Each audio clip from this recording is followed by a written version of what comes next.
Hello, thank you so much for coming to the Sashiko Live Streaming on Tuesday night. This is Atsushi. This is the Sashiko Live Streaming where I stitch Sashiko while talking about Sashiko Stories. I will not do any technical tutorials or webinar or something like, to teach something, but instead I will share some stories. If there's any request, I would follow up. If not, I brought some topics which I may elaborate from there. But regardless, this is the live streaming where I stitch and talk about it. So if you could bring some of your Sashiko project as well, that would be appreciated. That'd be nice to be stitching together. It's gonna be about 1 hour or so. So it's gonna be Thursday night. It is Thursday night, and it's the time, place to stitch together. Okay. A few announcements. In fact, it's kind of repetitive, but I am going to be in Brooklyn the first week of August. I understand that the Saturday workshop, which is Core and Essence, is sold out at this moment. And second day, application practice, this requires the Core and Essence, more like a prerequisite. And technically speaking, 2 days in a row is great. But if you are willing to join the application and practice without taking the Core and Essence, there is the online class for that. And I know it's not probably the best choice, especially if you're in the Brooklyn or New York, but that will give you the very similar experience. So please consider that. After you take the online class, I will try my best to make it happen before the first week of August. And also, we are planning. We have decided to go to Japan as a Sashiko Japan Tour in November. I am opening my possibility to plan something in 2025 as I receive several requests to make it happen again. So I am going to update all of the information on the website, which I described on the, I think, yeah, it's it's on the description area. So please take a look at it if you're interested. And yeah, that would be fun. Probably October, November 2025, possibly spring 2025, but it's kind of way too close for me. So at the same time, I don't have to worry about, I have less worries about my spouse's stress. She will get less stress. So that might be able to make it happen. Well, regardless, I will be there. And I will switch the camera and start stitching. Hello, Lily-san. Thank you so much for coming.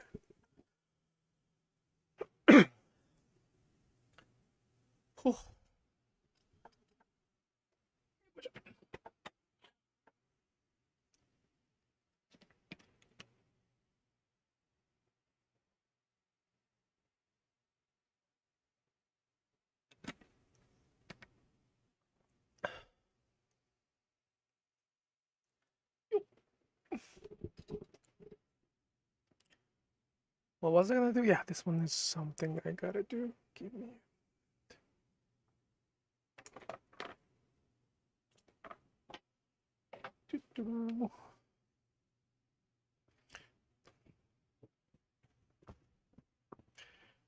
Take some time to catch up with what I was doing. Okay, this is what I was doing.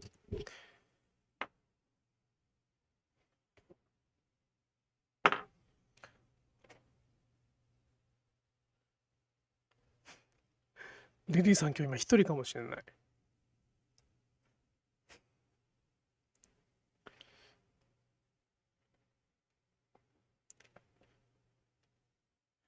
Well, I have started rereading about Zen a little bit. You may find some kind of articles or discussions that links Sashiko and Zen a little bit. And I often say that Sashiko and Zen are not really linked, not even equal. It looks like it's equal, but it's not really the same. And it is almost opposite, to be honest. It has the similar effect, probably, but the principle and also mindset, philosophy, everything is kind of different and opposite. And in order to explain that, at some point, I have to explain what Zen is. And I am not really, qualified to explain what Zen is. At the same time, it is going to be very, very important to explain what Zen is like. So I am reading several books, and there are kind of many kinds of book about Zen, and mostly they are written from the perspective of how to apply it to the Western culture or their ordinary. And after all, that's kind of like a how-to book. And there's nothing wrong with that. But at the same time, in order to compare Sashiko and Zen, in order to do that, we have to, like, the proper understanding of Zen among Japanese people is very, very critical. To do that, there's one author who I strongly recommend to read is the Suzuki Daisetsu sensei. You can Google, his book is on Amazon too. Daisetsu Suzuki, DT. I think that's some abbreviation of that. But his book is quite excuse me. His book is quite good.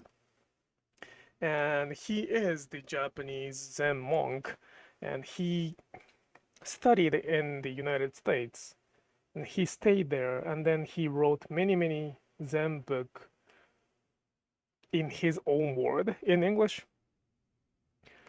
So it's kind of yeah, it's really arrogant to even compare myself to him, but it's kind of the similar environment that he doesn't have to ask for translator to translate what he wants to write. He had ability to write what he needs to say, and there were less filters on that perspective. So his explanation of Zen is quite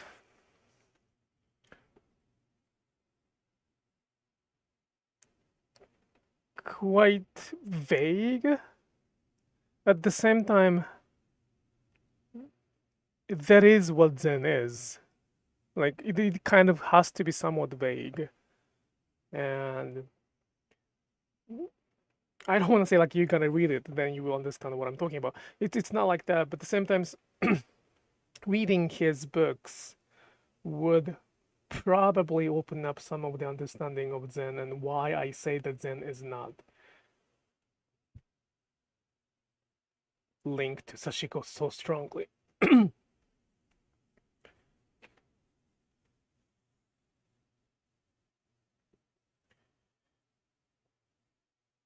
The key is the key to understand that, the key to kind of start realizing the difference is the word ordinary and also extraordinary. I cannot say this word well, but by having that kind of border, like a line between the extraordinary and ordinary, then we will start finally, at that point we can finally apply the difference between Zen and Sashiko. It's my goal to explain why it is so different, why I keep saying that Zen and Sashikos are different. But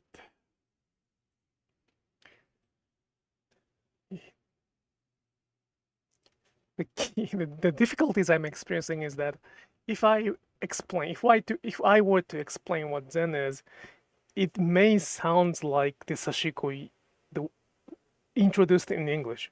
So Sashiko introduced in English is already twisted or filtered to be like the Zen, because that's how the people who translated or who introduced Sashiko into the English were thinking about Sashiko. So it's missing a lot of important information to begin with, and that's kind of like a twist. Many Western people follow that modified version of Sashiko linking to the Zen mindset are defining the similarities or even like the equalness of Zen and Sashiko. So in order to explain what Zen is, in order to explain what Sashiko is, we have to kind of disconnect the link between Sashiko and Zen first, and then explain each word somehow, and then reconnect it. It's easy to say in a word, but it's not that easy, because one of the biggest teaching in Zen is that no word can explain it. So what I'm trying to do right now is to explain what Zen is in verbal communication, right? Like, explaining required some word. And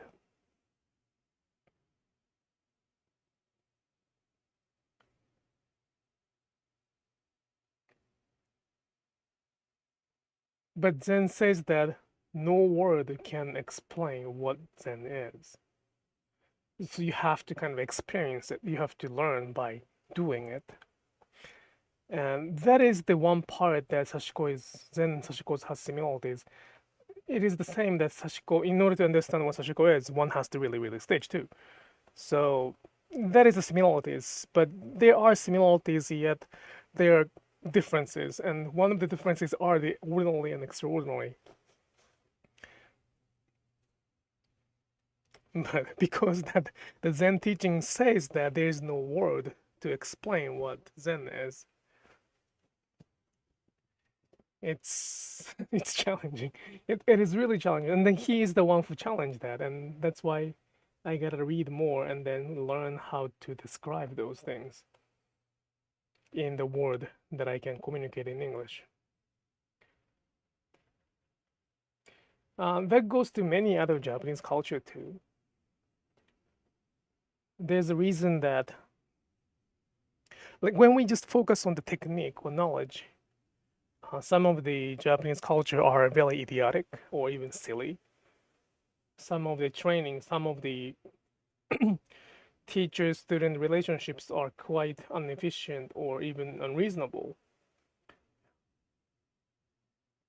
As I often say here, it is kind of stupid, like not stupid, but it sounds very strange to spend 20 years to be the master's chef of sushi. And traditionally speaking, the first 2 years, they are not even allowed to touch the cooking tools like knives and stuff like that. So from the efficient perspective or productivity perspective, it is better to start touching the fish or cooking tools as early as possible, because by doing so, they can be independent chef much earlier in the stage. But they didn't do that, and there's a reason for that, and the reason is something that we cannot probably verbalize or even put it into the logic. And many people, including many Japanese people, find it very inefficient and unproductive and kind of silly. So they do have a lot of sushi school to only learn the technique. So there are, of course, way to learn just technique and then, start a career or something. At the same time, there are those families or places where they ask the new student to follow some of the traditions. And that's one of the culture philosophy they follow, that no word can explain it, so one has to go through it. And that might came from Zen. I don't know if we should link that. But there are many similarities. Don't get me wrong. There are many similarities between Zen and Sashiko, but linking that Sashiko as the Zen is quite dangerous because of the difference between the extraordinary and ordinary.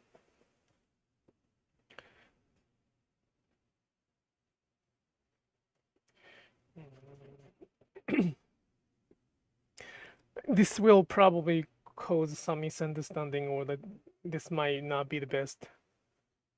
It is too simplified explanation, but if I were to somewhat describe it, the key concept of Zen is to be empty. Empty is not a good word to say that, but ku is like empty, right? It's the word for empty.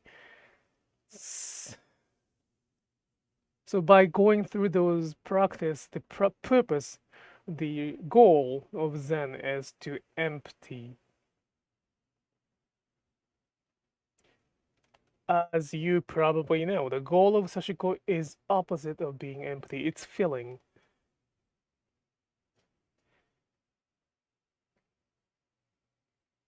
So from that fundamental level, they are different. And because of this difference, although there are similarities between Zen, because they're the same culture, because they're from the same culture, of course they are related to each other somehow. They're influencing each other. But it's quite dangerous to say that they are the same thing without acknowledging those small those differences within.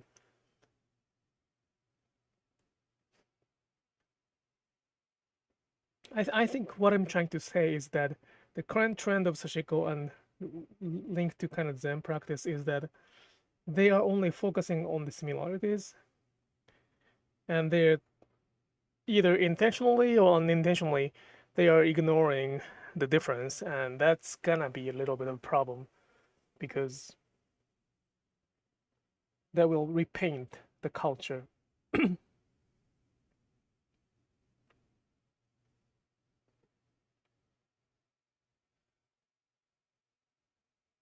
Well, but in this world, not only the US, not only the Western culture, even in Japan, right now, the result is everything. And how it looks like is probably what matters, right? So even on the social media, Instagram, it does not matter what is it behind it, but if we can take a good photo in terms of the result, or even videos, which is the result of any editing or any modification, that will be defined as the genuine or good tool to get what they want. And those who speaks up like me, they don't want to know it, I guess. They don't want to know that there are a difference between Sashiko and Zen, because it's really easy to say that Sashiko and Zen are really the same. It's probably easier to find the similarities too. Although they are fundamentally different, there are similarities, and it's much easier to find similarities because under the umbrella of Japanese culture, anything can be the same. Anything Japanese can be the same idea. But that's quite violent to kind of define them in the same category. So I think what I'm trying to do right now is really annoying for that matter. But there are many practice that is simplified or even completely twisted. Wabi-sabi is from Zen. So that's why I often say that Sashiko and wabi-sabi is quite different as well.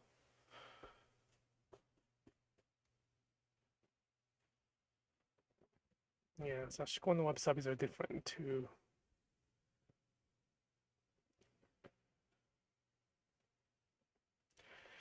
I don't know how to explain those. I don't know how. Not how. I don't know if I have enough time. I have enough ability to explain those differences because they're not meant to be explained in word. So I think it's going to be very difficult for me to explain the same things in Japanese. But I have not tried it before so much because I don't have to explain so much to the Japanese people who understand Japanese language because they can read between lines. That's the kind of language or even cultural background we share some of the ordinary that can be applied to the communication. As the result, we don't really have to verbalize everything. We can read between lines. We can understand the message without being spoken. Of course, it can cause some misunderstanding, so we have to be very careful. But those who understand Sashiko, those who watch my live streaming, they know me. They have been doing Sashiko with us. As the result, I don't have to. I don't have a need to explain everything verbally. If I share the idea of difference, they will understand the way they can, and that does not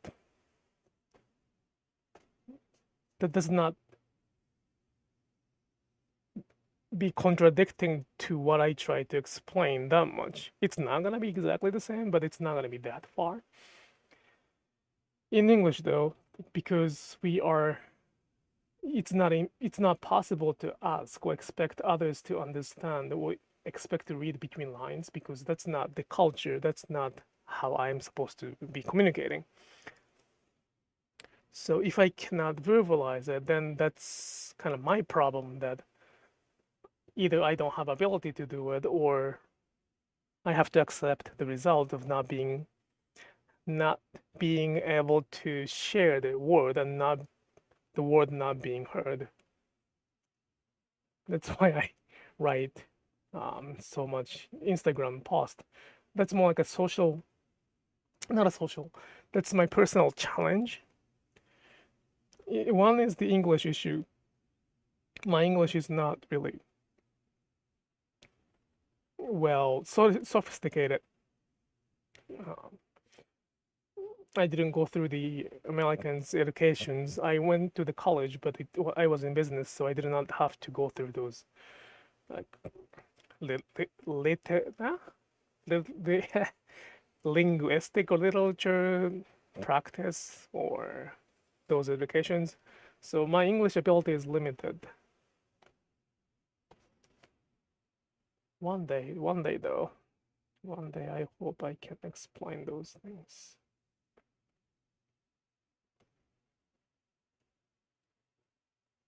Or hopefully I will find somebody who can explain that on behalf of me. But that person has to be able to understand the Japanese language as well. So it is quite. It's still in the stage of hoping it.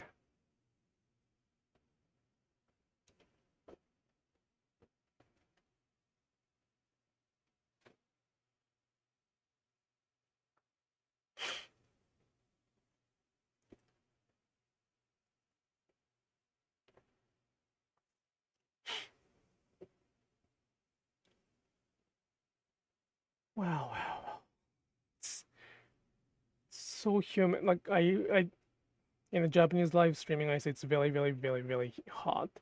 Now it's at night and it's not as hot, but it's very humid again.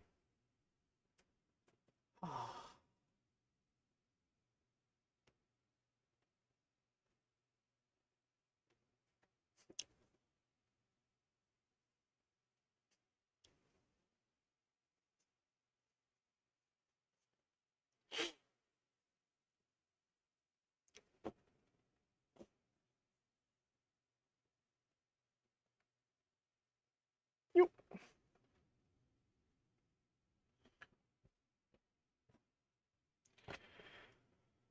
Well, my workshop is going to explain that.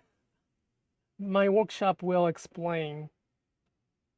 It's not gonna give the conclusion, but I think it's gonna be a very good start to understanding it by experiencing it. In order to in order to apply the practice to the ordinary, the form itself is very, very, very important. Zen has its form too, how to sit down, stuff like that. Um, it's not about the result, it's not about making one perfect stitch. And it's easy to say. Many people say, like, well, you can say that because you experienced. It is somewhat true, but at the same time, by the form exists. Well, the reason we have form is for many other people can do the same as the other people do. Let me rephrase that. People, human beings, develop the form, like those kata, so that followers means like a follow students, next generations can replicate what they have achieved without going through the difficulties. So form exists so that next generation can learn it very efficiently, can replicate, can do better. Not better, can replicate it. And then by learning the form, by mastering the form, they have opportunity to break that form and then leave that practice itself. So form itself is not the way to protect the culture. It's more like the basic or even prerequisite to be more creative. So by learning the form, I would say everybody can do what I'm doing. And by being comfortable with the form, they will finally be able to make it more creative. And many other people have done that already. But unfortunately, without learning, without following the form, it's really not free. It's just doing whatever. And doing whatever is okay when it's just for fun or leisure. Like, you don't have to stick with those traditions. But when it comes to traditional or even cultural practice, that's really, really, really important. And in my teaching, that form itself is the most important thing.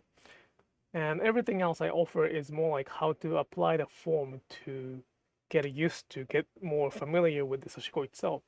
And Japan Tour is the 10 days, 12 days of applying the form to many other practice. And one day when they feel comfortable in their form, they can try to modify the form and then try to kind of break the form too. The purpose of breaking the form can be many reasons. They might want to break it to teach others. They might want to break it to make it more artistic. But everything kind of starts from the form. And I don't know if I think I can kind of say that out loud with confidence that I am probably the only one who is teaching the form. There are many people who kind of copy what I do, and there are many teachers who teach what they copied from the videos. But that's the copy without learning the form. So they are not really teaching the most important thing.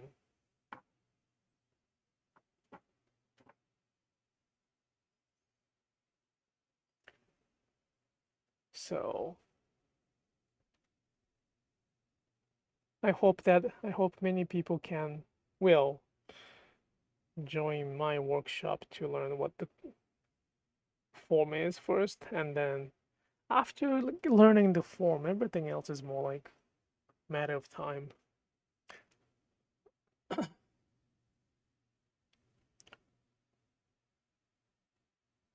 Ali?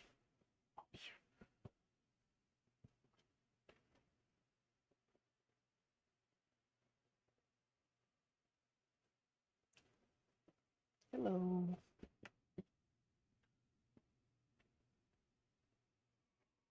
Oh my.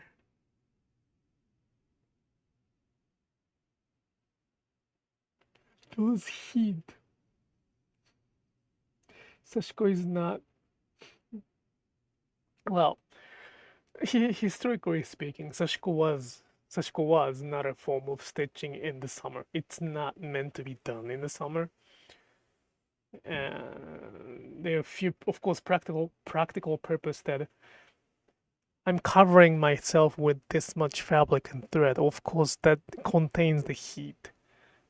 It's not really like if I have a very big AC and then if I can make my room as like a fridge, yeah, that's probably great practice. But because I don't have AC downstairs here, it's more like stitching in the sauna.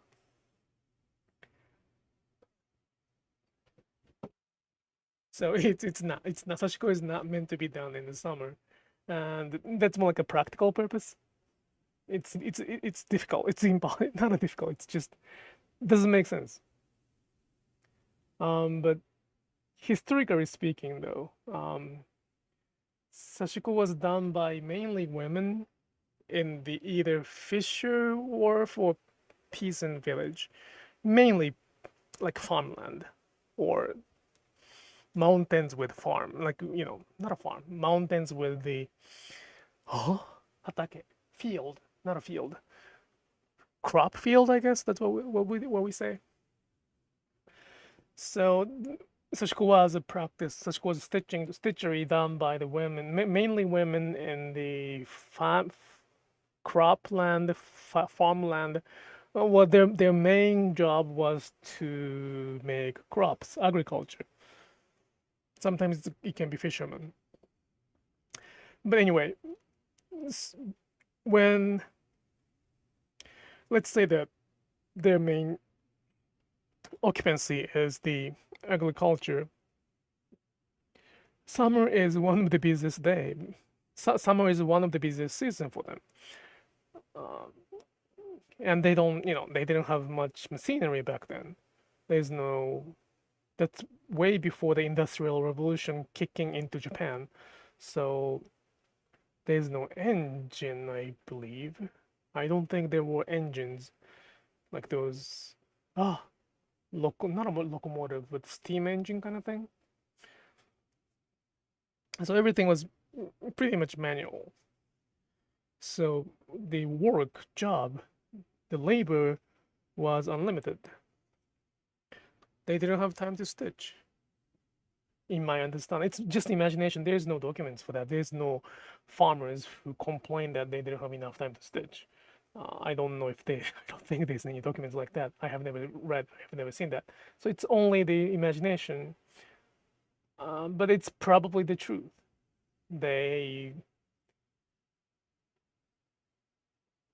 they stitched over the winter for the damage they created or they caused over the summer.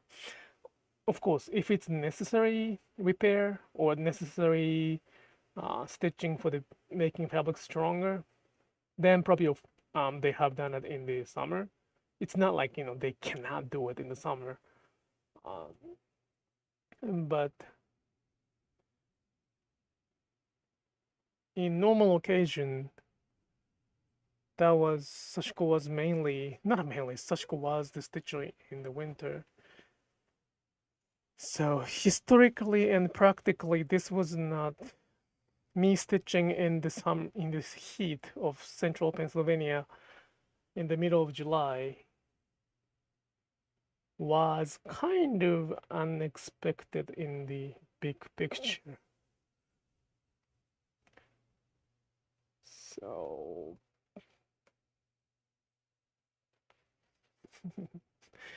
It's kind of the fun part of it. Culture travels. It's very, very interesting. If I did not come to the United States, I wouldn't be able to speak English like this, right? But the reason I came to the United States is that I did not want to do Sashiko. If I were a very good, obedient child, I wouldn't be. I would be just stitching in Japan and facing those changes without any ability to speak up.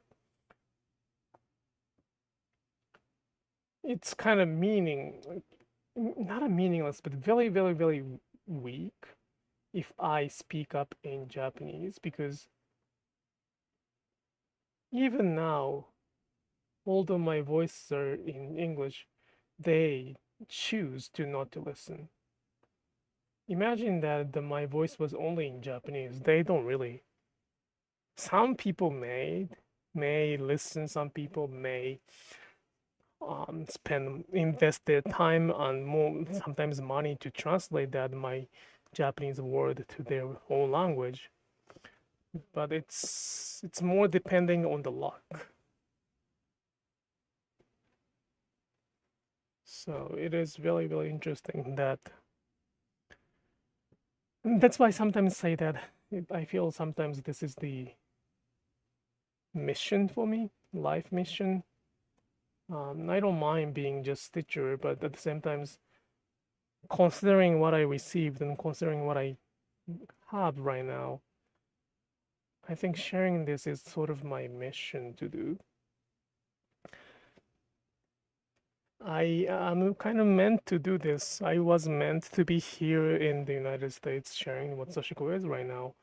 And unfortunately, it was kind of too late. It was kind of too late to start sharing to be the mainstream. When I started sharing, the Sashiko in English has been already defined. So my voice was very inconvenient for some people. As the result, it's not jumping into the mainstream. But that also has meaning too, probably. If I did not go through, like I am learning how to speak up, how to verbalize, how to use the word to explain what Sashiko is, because I suffer now, because I know that my words are not because I know that my words are intentionally ignored by some people. I'm trying my best to explain that so the other can listen, other can hear, and they can also be another stream, like not a stream, but more like another stone in the big trend. So, well, there's no choice. There's no choice for me to give up. So,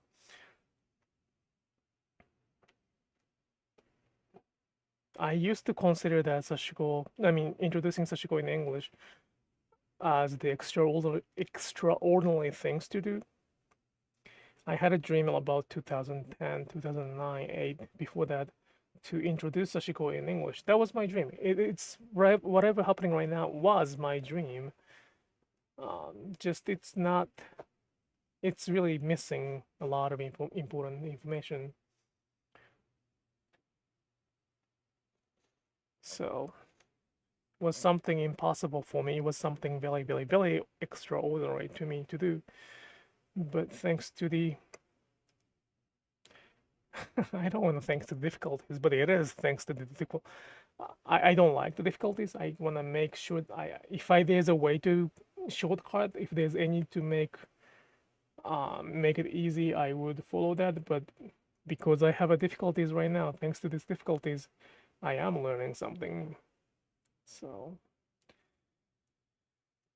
well, I don't know what's gonna happen, but I'm not the only one Japanese who has been suffering from those kind of similar things. In Sashiko, I may be very, very one of very few, but the Sashiko is not only one practice which is experiencing the similar things. Many, many, many handcrafting, and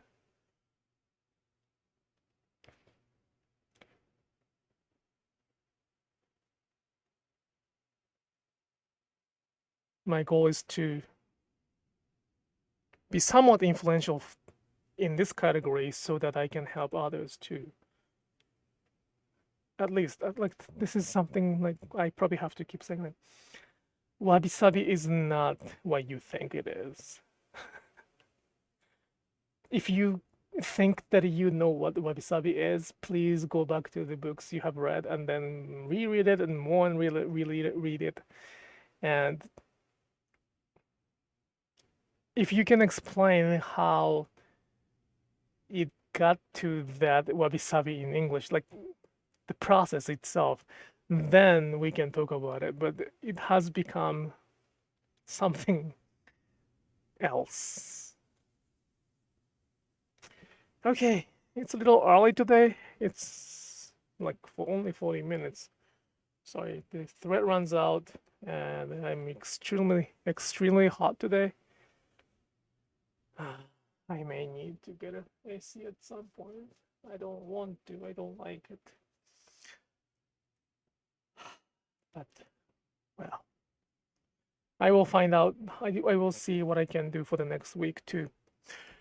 All right, I really appreciate you coming here for tonight, and I hope you can come back next week. I will keep offering the same live streaming on Thursday night.